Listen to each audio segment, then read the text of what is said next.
on the Raptors bench now. Jerry had a long career, for those who know, in the National Basketball Association. I mean, now you moved on and you're into coaching, but you're on the bench for this Cavaliers series.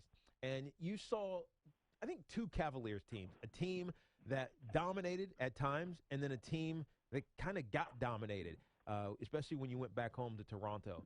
Is there I don't want to say Jekyll and Hyde is the only way I can think of it, a Jekyll and Hyde kind of mentality with this Cavs team? Sometimes they play great. Other times it's kind of like they're lost a little bit. Well, I just think it's role players, man. Role players tend to play better at home. They have more confidence at home, and it's harder for them to get into their groove and get their confidence on the road. So I think that's what you're seeing. You know, J.R. Smith, who was pretty much a no-show out in the Bay Area, then he comes back home. Kai Irvin was better. Tristan Thompson, those type of guys. I'm not saying that Kai Irvin is a role player. He's definitely one of the stars of that team. But Tristan Thompson, you look at the energy that these guys have when they got their crowd behind them. And so I think it could very well go, be a 7-game series. It's just a matter of it comes down to the regular season again. Who has home court advantage? Because I just don't think that Cleveland could find a way to beat them out there on their home court. Yeah, no, they play with a different energy, and Steph and Clay, they really haven't gone off yet in this series. Let me jump back to your team. We saw this Raptors squad. I think we had some high expectations for them. My co-host, who's not here today, he thought that if one team in the East could beat the Cavaliers, it would be the Raptors. What happened? What happened with the shooting? Well, I think it's the same thing, and we had a great opportunity to really, put a little more strain on them, make them maybe a little bit tighter down the stretch. We had great open looks that we just weren't able to convert. I think our offense was working for us. We were moving the ball, doing the things, and defending them pretty well. Later on in the series, we came out early on, because they had blitzed everybody from three-point line, feeling like we were going to take away the three and try to guard these guys one-on-one, which was a failure. Trying to guard LeBron James one-on-one, so we had to get back to being who we were and protecting the paint and just kind of building out to their shooters. But it was, it's a tough goal, man. When you got a team like that can hurt you like that from the perimeter, as well as great individual players in Kyrie and LeBron James. So, I mean, to say that we were, could have beat them, absolutely. But I think we had to do everything right, and what we didn't do was make shots late in games when it counted. We're talking to Jerry Stackhouse, obviously former NBA superstar. He's now with the Raptors, but also just an icon in the basketball world. Let's move back to this final series. Obviously, Kevin Love is an interesting topic as it pertains to the Cavs, and people will now debate, should he start, should he not start?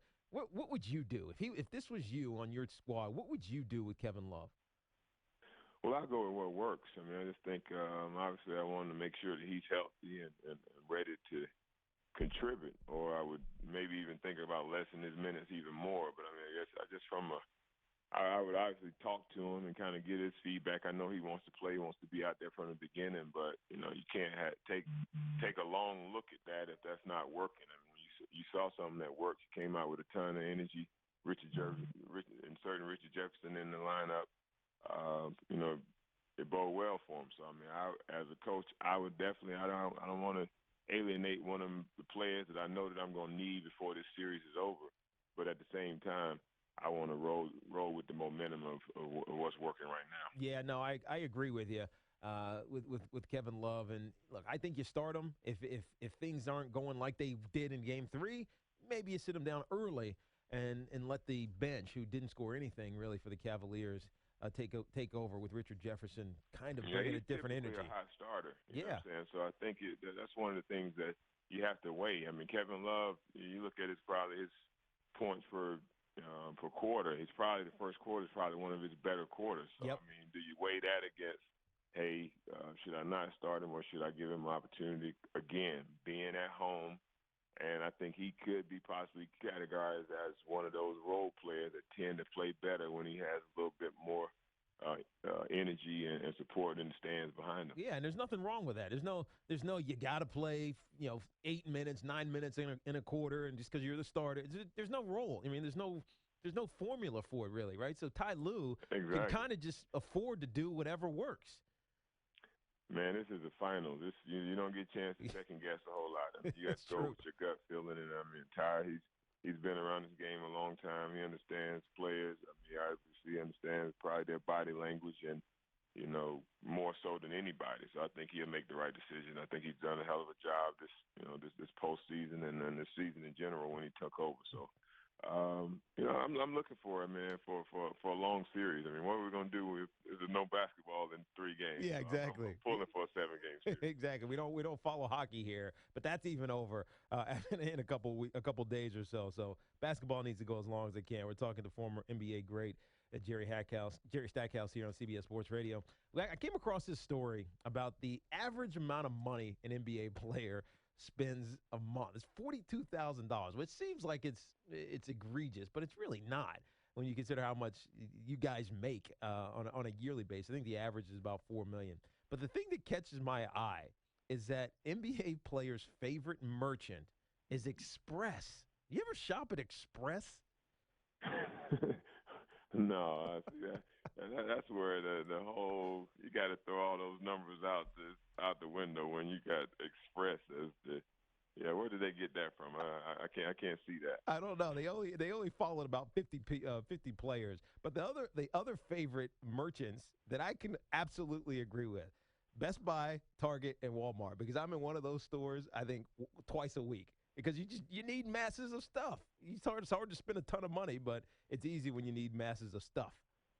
Absolutely. I mean, I can agree to that. I would add Home Depot, Yep, and Lowe's in there as well. I mean, I can go in there and spend the whole day if somebody didn't pull me out of there. But but I guess those are some of the vices, man, and some of the perks that comes with being an NBA player. I mean, you get an opportunity to go into a store like that, and it's like a candy store. I don't really need a hoe right now, but I get one tomorrow. I don't need a shovel right now, but I get one for next week. So I mean, I'm guilty of that. I'm pretty sure that some of my expenses have come in lawn and garden as well. Yeah, no, I'm the same way. It's like, do I need another television? Yeah, that other room that we never use, that needs a television as well.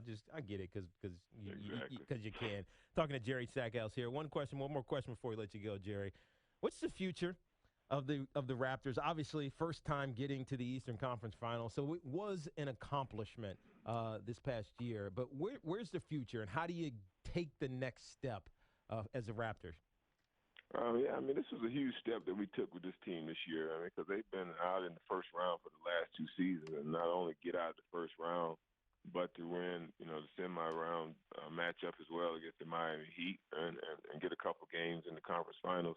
We're excited about where we are, but obviously, the business of basketball comes into play. DeMar DeRozan is a free agent, and the guy definitely has to be the number one priority of getting him back into the fold.